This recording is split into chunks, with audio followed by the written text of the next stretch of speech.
Bom, pessoal, hoje, na nossa aula de filosofia, a gente vai falar sobre a crise do pensamento grego e a filosofia helenística.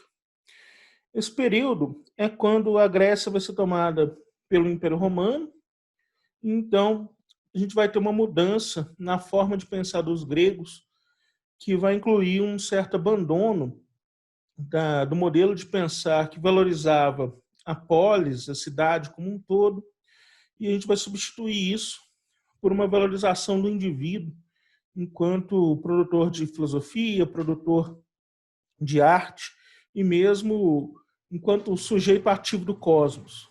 Só para lembrar para vocês, no pensamento grego a gente não tinha esse sujeito, esse indivíduo como produtor de arte. É muito raro que você encontre, por exemplo, os autores de imagens gregas ou de obras como esculturas gregas, porque afinal de contas essa arte não era tão, esse autor não era tão valorizado. Na visão grega é como se o mármore tivesse a imagem que está sendo lá esculpida, ele tivesse como uma espécie de embrião daquela imagem. Ele é toda a potência da imagem. E o autor da imagem propriamente dita não interessa tanto. O único momento onde você vai ter realmente essa preocupação com a presença dos autores nas tragédias gregas. Né? E as tragédias, como eu já expliquei para vocês, a gente trabalhou com as tragédias tebanas, não é mesmo? O Édipo em Colono, o rei Édipo e Antígone. E aí sim, nesse tipo de produção, nas tragédias principalmente, a gente vai conseguir encontrar a figura do produtor, né, do autor grego. E aí, agora a gente vai começar a ter uma valorização do indivíduo no lugar do debate da polis. Bom, a crise da cultura grega e a ideia de polis, né, da ideia de polis. Aquela importância da política da polis. Então, agora o interessante para os pensadores é muito mais não a arte da política, da negociação da polis, do melhor para a cidade. Né? Agora vai ser muito mais o que é qual o papel do indivíduo naquela cidade e qual o papel daquela cidade num todo que é Roma. Né? A invasão de Roma significava, então, a perda da liberdade grega, né? A perda da liberdade de pensamento grego como aquela ideia de uma coletividade, né? De uma ética da coletividade. Agora a gente vai ter imposto uma ética imperial, né? O que é melhor para Roma, uma visão mais cosmopolita sobre a atitude e as ações humanas. A valorização das ideias cosmopolitas, então, é o próximo tópico. O que significava, então, a dissolução da cidade como centro de pensamento. É muito mais importante a valorização do mundo, do papel do indivíduo no mundo, do papel do Império Romano no mundo, do papel da filosofia para o mundo. Então, enquanto, por exemplo, o pensamento de Platão estava preocupado em resolver os problemas de uma cidade, do lugar onde ele governava, do lugar onde ele estava pensando, da filosofia onde ele estava produzindo, agora a gente tem uma visão mais do todo, né, de como o mundo deve ser pensado como um todo e não a partir de suas pequenas partes, que são as polis. Né?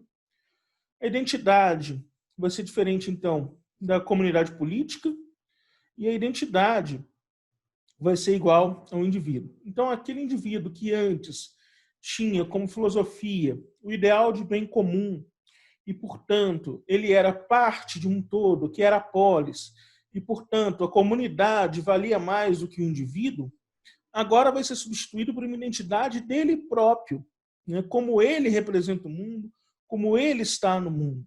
Essa questão da valorização dos indivíduos, ela é bem relevante quando a gente vai pensar a polis, né, ou a filosofia, a partir do período helênico.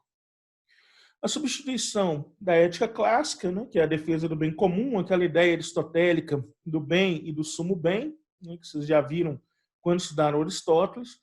Só para retomar para vocês, a ética aristotélica implica imaginar que existe um bem, e esse bem existe o bem e o sumo bem. Né? Isso ele está falando na ética Nicômaco. O bem significa você se sentir feliz consigo mesmo, né? A busca pela felicidade, pela eudaimonia consigo mesmo, mas que esse bem ele é falho, ele é torcido, ele é distópico, porque, afinal de contas, o verdadeiro bem, que é o bem, o sumo bem, ele é a felicidade de todos. Como eu expliquei para vocês, é como se cada indivíduo fosse uma espécie de peça de um quebra-cabeça que só consegue o seu sentido verdadeiro quando reunir ao todo. E muitas das vezes a gente pode encaixar uma peça no lugar errado, portanto, um indivíduo se sentir feliz onde está, porém, ao se encaixar naquele lugar, ele atrapalha a felicidade de todos os outros. Então, essa metáfora das peças de quebra-cabeça é bem interessante para entender esse pensamento aristotélico e esse pensamento grego. O indivíduo só é o sujeito de si quando pertence àquela polis e, portanto, quando se encaixa da maneira correta em todo o cosmos. Ora, o pensamento dos helenísticos, eles vão trazer a valorização do indivíduo. O que o indivíduo pensa? Como ele age no mundo? Talvez isso seja tão ou mais importante do que o seu papel na comunidade. Despertar o seu sentido único, o seu sentido individual é muito mais importante do que simplesmente aceitar o seu papel na polis, aceitar o seu papel no grupo.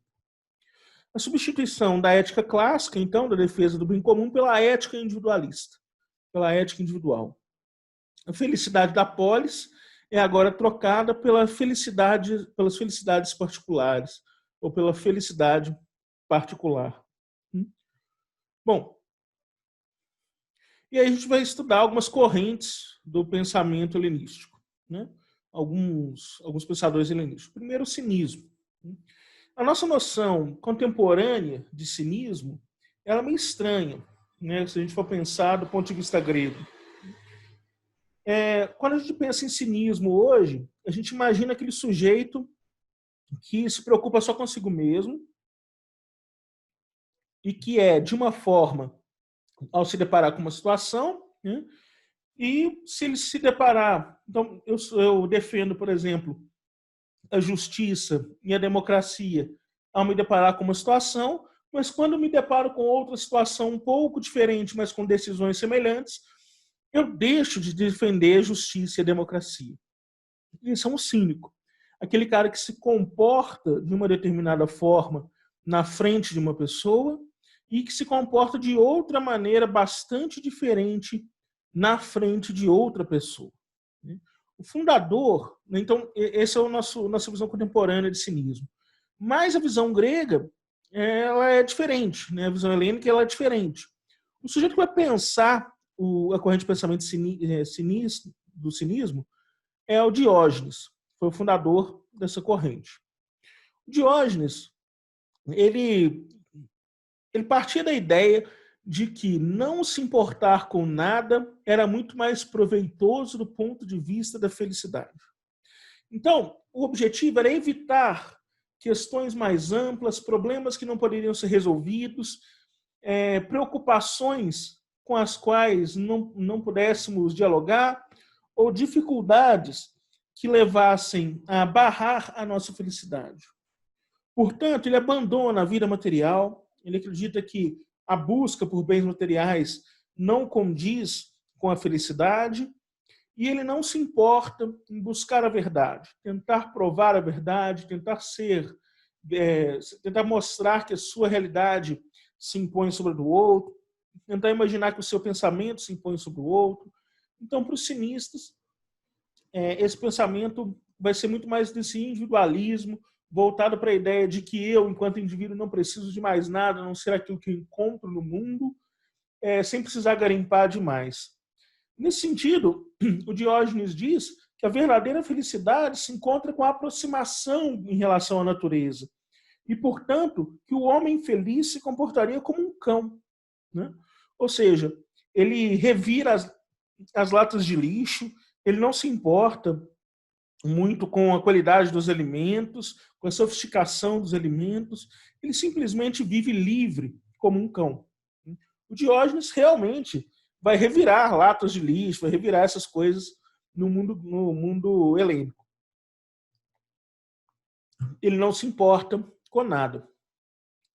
Ele vai fazer uma defesa, então, ele vai ser o que mais faz essa defesa anticultural, imaginando que a cultura, de fato, só corrompe e dificulta a vida das pessoas. E, nesse sentido, então, ele se aproxima da natureza. A natureza como se fosse a nossa verdadeira forma de agir, a atitude pelos instintos, a atitude pela sobrevivência, muito diferente do requinte da cultura, que nos obriga a desejar objetos, que, portanto, nos frustram não consegui-los. Todo conhecimento, na visão do Diógenes, é inútil. Conhecer não leva o homem à felicidade.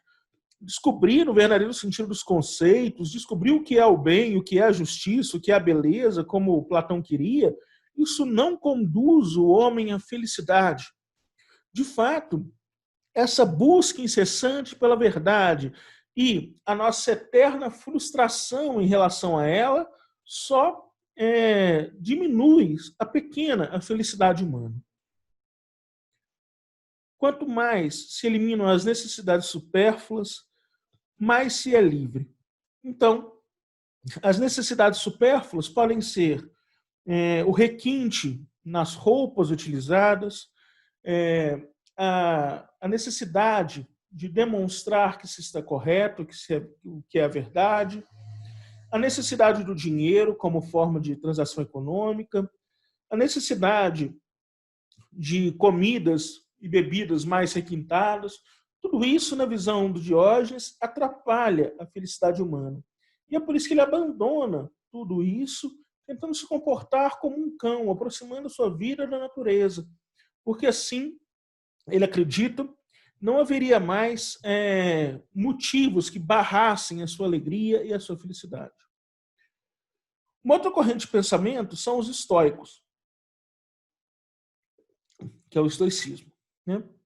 O estoicismo é fundado por um sujeito chamado Zenão,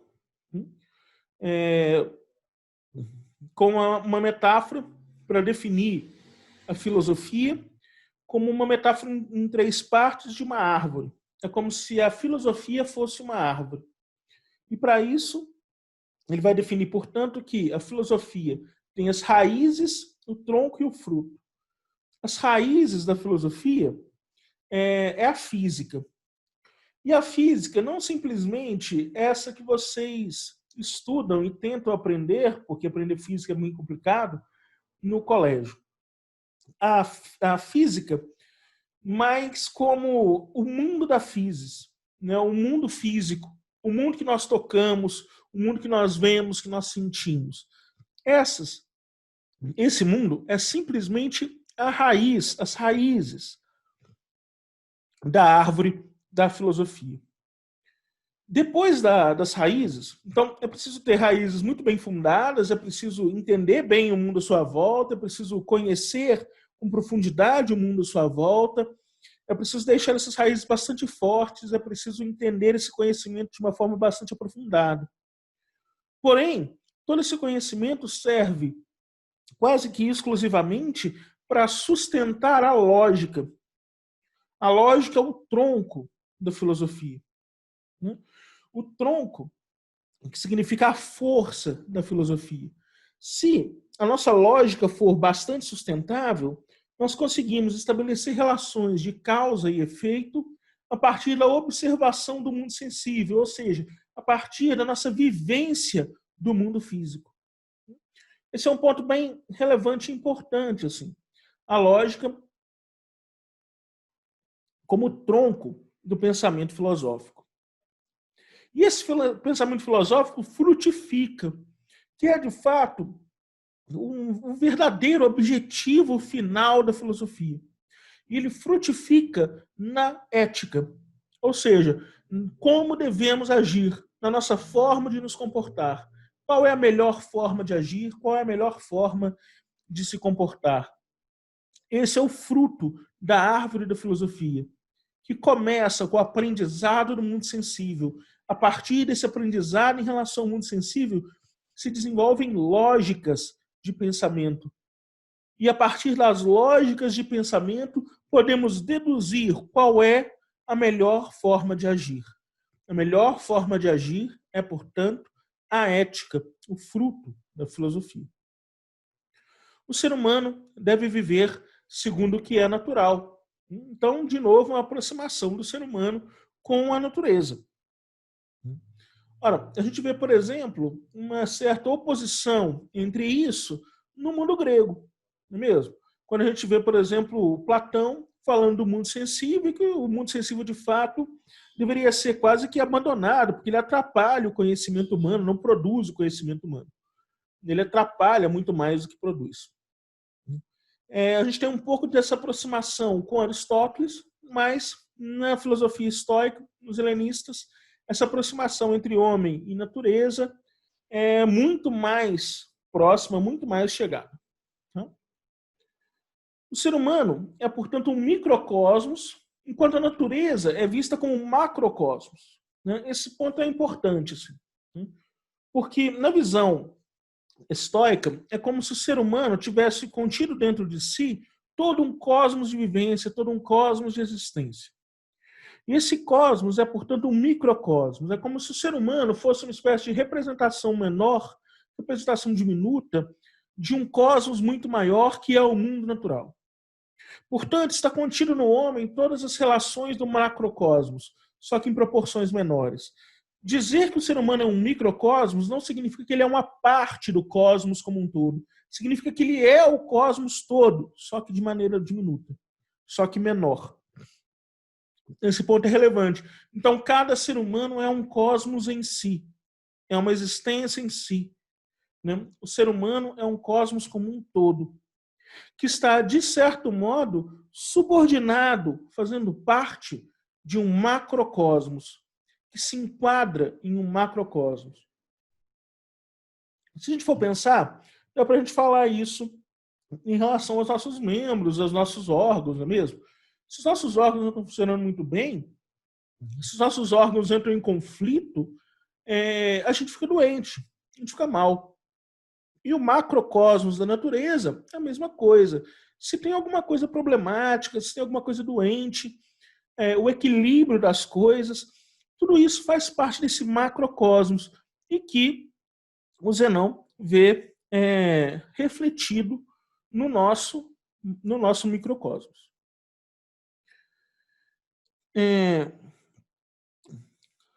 Deterministas ou fatalistas, o ser humano deve aceitar, portanto, o seu destino natural. Então, nessa visão de que o ser humano é só parte, uma parte diminuta desse macrocosmos, implica a necessidade que o ser humano tem de aceitar o seu destino como um destino natural. É impossível ao ser humano, portanto, escapar ao seu destino natural, fugir desse destino natural. Ele precisa aceitá-lo, porque aceitar o seu destino conduz a uma felicidade maior. Ficar se debatendo contra o seu destino natural é, obviamente, tentar escapar a essas dificuldades. Porém, isso é praticamente impossível na visão do Zenão. A gente precisa aceitar esse destino, aceitar essa natureza, porque aceitando esse destino e essa natureza, o ser humano se torna mais feliz. Há uma racionalidade nos acontecimentos naturais. Eles não são ao acaso. Eles compõem esse macrocosmos, esse equilíbrio do macrocosmos, que, assim como o equilíbrio do microcosmos, o equilíbrio dos nossos órgãos, da nossa existência, da nossa vida, são fundamentais para a permanência do macrocosmos.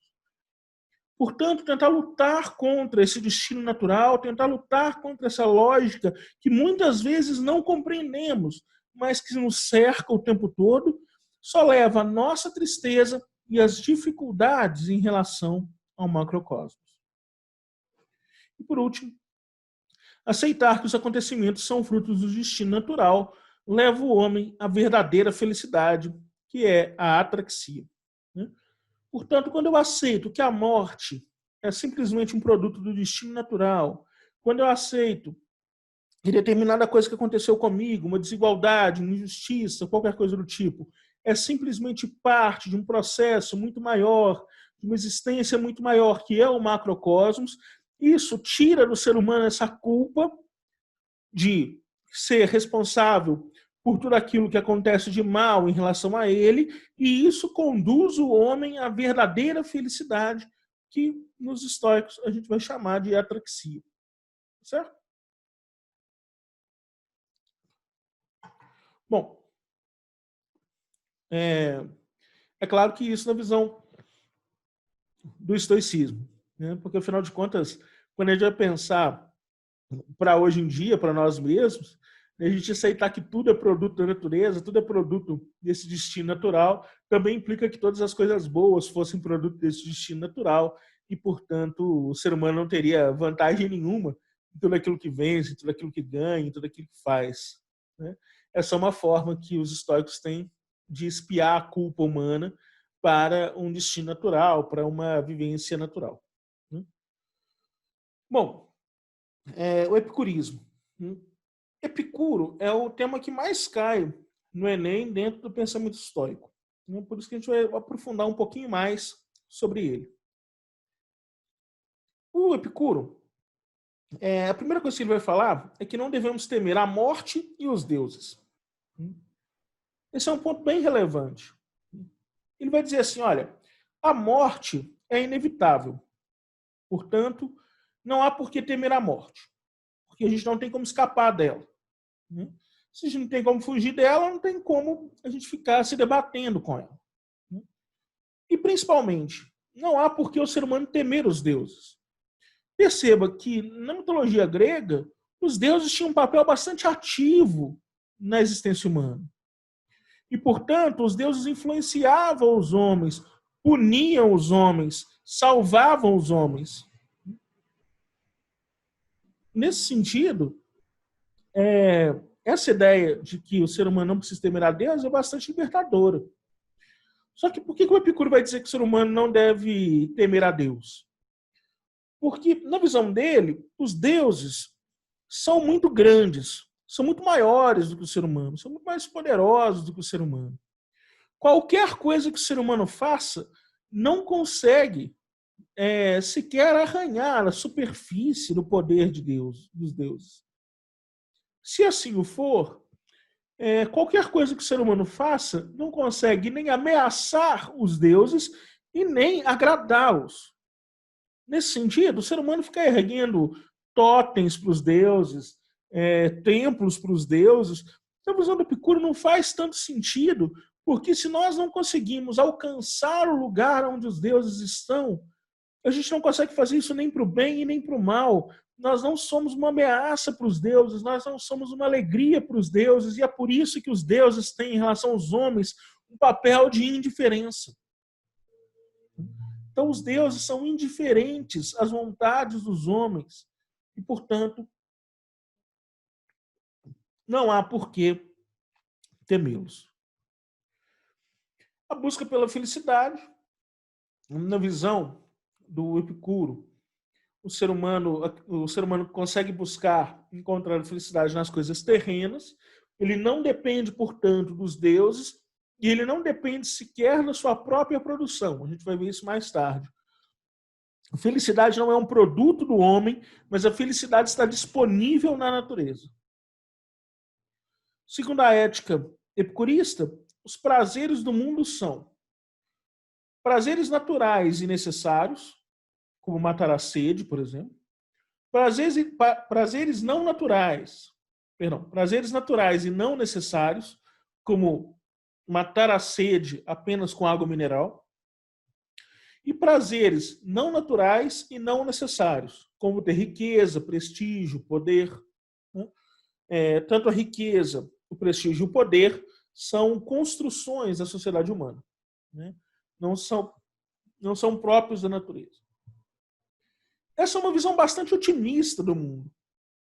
Porque ali falta uma dessas combinações, não é mesmo? Falta a combinação daqueles prazeres que são não naturais e necessários. O que significa isso? Significa dizer que não há prazer no mundo que não esteja disponível para o homem como ser natural, como vivente da natureza. Então, todos os prazeres estão disponíveis para o homem na natureza. O prazer humano não depende da sua própria criação. O prazer humano não depende da vontade dos deuses. O prazer, as coisas que o ser humano precisa para ter prazer, já estão disponíveis. E a riqueza, o poder e o prestígio são só uma vaidade humana.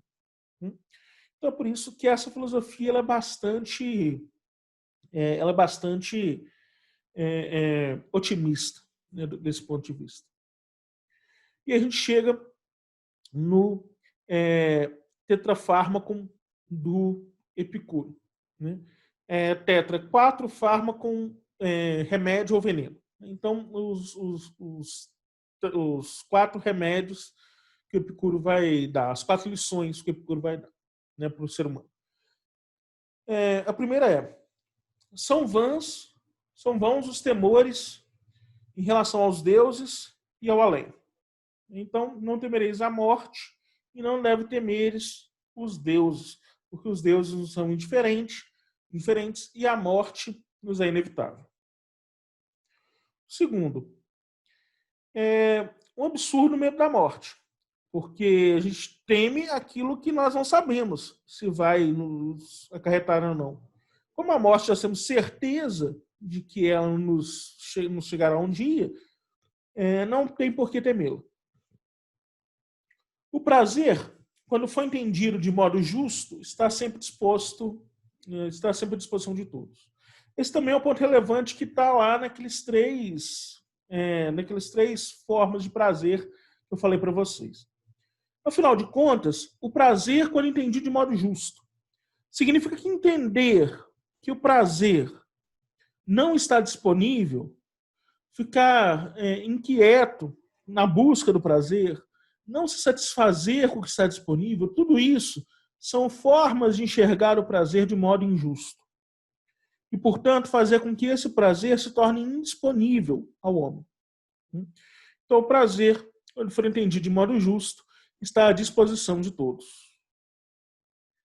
O mal, ou é de breve duração, ou fácil de suportar. Então, quando o mal acomete o homem, das duas uma.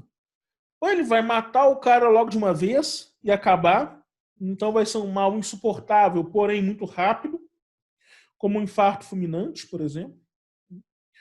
Ou esse mal vai ser de fácil suportar.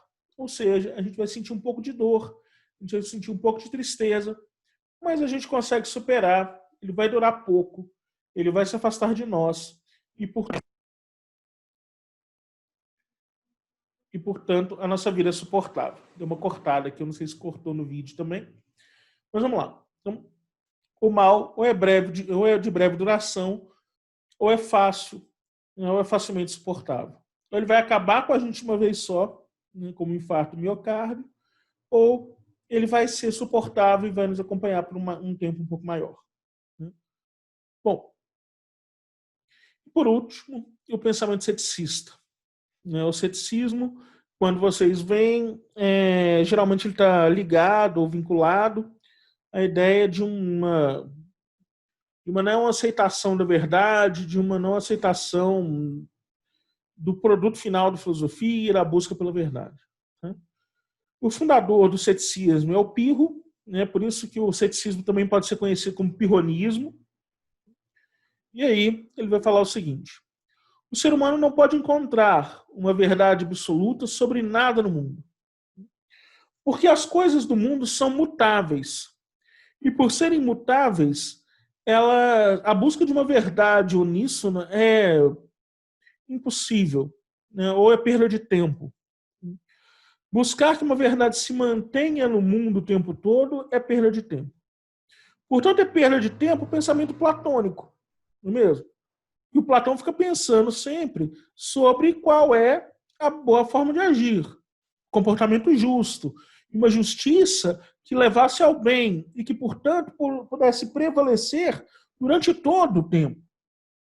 Quando a gente pega, por exemplo, a discussão dele sobre justiça na República, aonde um dos sofistas vai dizer que é justo, justiça é o pensamento mais forte, portanto é justo o pensamento do governante, logo é justo o respeito às leis, o que o Platão vai dizer é, bom, mas os governantes mudam com o passar do tempo. Isso significaria que a justiça muda com o passar do tempo, e na visão do Platão isso é uma bobagem, porque o bem não muda com o passar do tempo. O ceticismo vai dizer, não, as coisas mudam com o passar do tempo. O bem, a justiça, a beleza, tudo isso muda com o passar do tempo. Não há uma verdade absoluta que seja, que venha desde o começo até o fim dos tempos. Então, todo aquele pensamento grego que a gente discutiu sobre o conceito de justiça, por exemplo, em Antígone, né, onde Antígone vai falar com o Creonte sobre o que é justiça, né, dizendo que a justiça, a deusa da justiça, ela vai sempre existir da mesma forma e, portanto, ela não é simplesmente um édito dos reis. Tudo aquilo que a gente discutiu, na visão dos céticos, não vai funcionar, porque para eles as coisas mudam com o passar do tempo. E justamente por mudarem, não há por que estabelecer verdades absolutas. Essa verdade está fadada ao fracasso assim que ela é estabelecida.